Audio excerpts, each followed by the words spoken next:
والعاقبة للمتقين، والصلاة والسلام على سيد الأنبياء والمرسلين. أما بعد، أعوذ بالله من الشيطان الرجيم. بسم الله الرحمن الرحيم.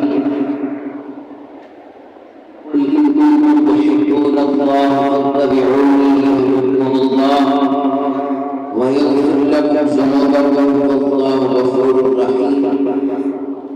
آمنوا بالله صدق الله العظيم.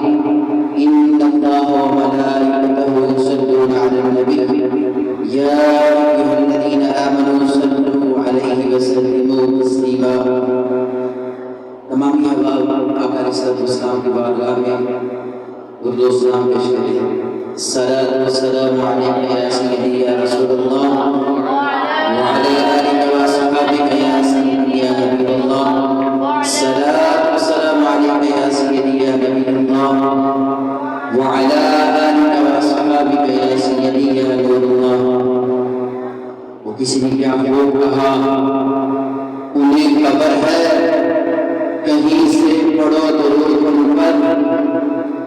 انہیں خبر ہے کہیں سے پڑھو درود ان پر. ہر ایک غلام کا چہرہ حضور جانتے ہیں. میں نے آپ لوگوں کے سامنے قرآن مجید فرقان حمید کی آیت مقدسہ تلاوت کرنے کا شرف حاصل کیا. اللہ جل شانہ و اما نوالہ و اتم برہانہ ارشاد فرماتا ہے، قل ان کنتم تحبون اللہ فاتبعونی. اے محبوب فرما دیجیے، اگر تم اللہ تعالیٰ سے محبت کرنا چاہتے ہو فاتبعونی تو بس میری اتباع کرو، میری فرمانبرداری کرو. کیا صلہ ملے گا؟ اللہ جل شانہ فرماتا ہے یحببکم اللہ، اللہ تعالیٰ تم سے محبت کرے گا. اور یہاں کا بات نہیں، آگے فرمایا تمہارے گناہ معاف فرما دوں گا. وَيَغْفِرْ لَكُمْ ذُنُوبَكُمْ، اللہ تعالیٰ تمہارے گناہ بھی معاف فرما دوں گا. اب یہ دیکھنا، اللہ تعالیٰ نے ایک اور مقام پہ ارشاد فرمایا قُلْ هُوَ اللَّهُ أَحَدٌ. یعنی اللہ تعالیٰ نے اپنا تعارف جب کروانا چاہا وہ بھی محبوب کی زبان سے. اتنی محبت ہے اللہ تعالیٰ کو اپنے نبی سے، اس لیے فرمایا اگر تم میرے سے محبت کرنا چاہتے ہو تو میرے محبوب کی اتباع کرو، میں تم سے محبت کروں گا. آخر میں فرمایا بے شک اللہ تعالیٰ بخشنے والا رحم کرنے والا. بس ہمیں اس آیت مقدسہ سے معلوم ہو گیا کہ اللہ تعالیٰ کی محبت کا دعویٰ نبی کی محبت کے بغیر ناممکن ہے.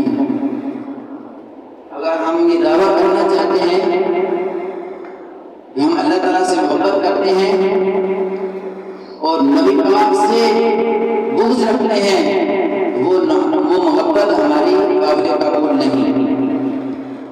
حضرت جابر بن عبداللہ سے مروی ہے تاجدار انبیاء صلی اللہ تعالی علیہ وسلم کے پاس حضرت عمر پاک حاضر ہوئے.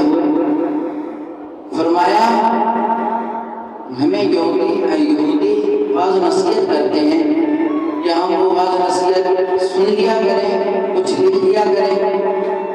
آقا علیہ السلام نے فرمایا نہیں، کیا میں تمہارے پاس روشن اور صاف ستھرا دین نہیں لے کے آیا کہ تم یہودیوں کی باتیں سنتے ہو اور لکھتے ہو؟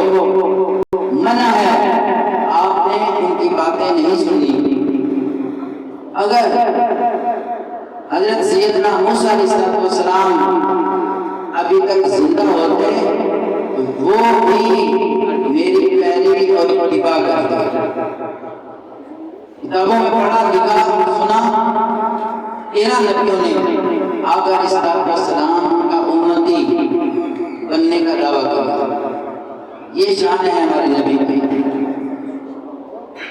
کسی نے کیا کہا کہ محمد کی غلامی دین حق کی شرط اول ہے. محمد کی غلامی دین حق کی شرط اول ہے. اگر ہو اس میں خامی تو سب کچھ نامکمل ہے. اگر ہم چاہتے ہیں کہ اللہ تعالیٰ ہم سے محبت فرمائے تو ہمیں آقا علیہ السلام کی غلامی میں زندگی بسر کرنا ہوگا، آقا علیہ السلام کی اتباع کرنا ہوگا۔ اب آگے سنیے، یہ مسلم شریف کی حدیث پاک ہے، حضرت سیدنا عمر فاروق رضی اللہ تعالیٰ عنہ یہ فرماتے ہیں کہ خانہ کعبہ کے قریب آئے، حجر اسود کو دیکھا اور مخاطب ہو کے فرمایا کہ میں آپ کو اس لیے بوسہ دے رہا ہوں کہ آقا علیہ السلام کو میں نے دیکھا ہے آپ کو بوسہ کرتے ہوئے، خدا کی قسم تو پتھر ہے، نہ تو فائدہ دے سکتا ہے نہ تو نقصان کر سکتا ہے، بس وجہ یہی ہے کہ آقا علیہ السلام کو میں نے تجھے بوسہ دیتے دیکھا، اس لیے میں آپ کو بوسہ دے رہا ہوں۔ یہ تھی صحابہ کی محبت سرکار سے۔ اور ایک دوسری حدیث پاک ہے، مسلم امام احمد بن حنبل میں ہے، حضرت عثمان غنی رضی اللہ تعالیٰ عنہ فرماتے ہیں کہ میں نے سرکار علیہ السلام کو دیکھا، سرکار علیہ السلام نے پانی منگوایا، وضو فرمایا اور مسکرائے۔ چند دنوں کے بعد حضرت سیدنا عثمان غنی رضی اللہ تعالیٰ عنہ نے یہ عمل کیا، اسی جگہ کے قریب ہی کھڑے پانی منگوایا، وضو فرمایا۔ صحابہ سے عرض کیا کیا وجہ ہے آپ مسکرائے؟ صحابہ سے عرض کیا کہ میرے مسکرانے کی وجہ کیا ہے؟ تو صحابہ نے عرض کیا حضور آپ ہی بہتر جانتے ہیں۔ فرمایا چند ہی دنوں آقا علیہ السلام نے اسی جگہ پہ وضو کے لیے پانی منگوایا اور مسکرائے، آج میں بھی ان کی ادا کو ادا کر رہا ہوں۔ علامہ اقبال رحمۃ اللہ علیہ فرماتے ہیں کہ محمد سے وفا تو نے تو ہم تیرے ہیں، یہ جہاں چیز ہے کیا لوگوں پر تیرے ہیں۔ اور اسی طرح کی ایک حدیث واقعہ ہے، حضرت سیدنا عبداللہ ابن عمر وہ فرماتے ہیں کہ آقا علیہ السلام وہ ایک دفعہ اپنی اونٹنی کو چکر لگوا رہے تھے،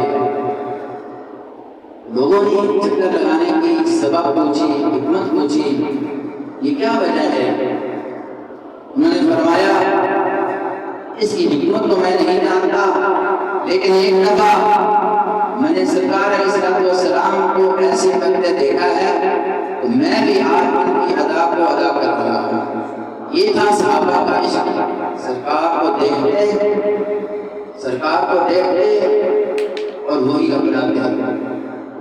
دعا ہے رب تعالیٰ جو بیان کیا ہم سب کو اس پر عمل کرنے کی توفیق عطا فرمائے، آمین۔ وما توفیقی الا باللہ۔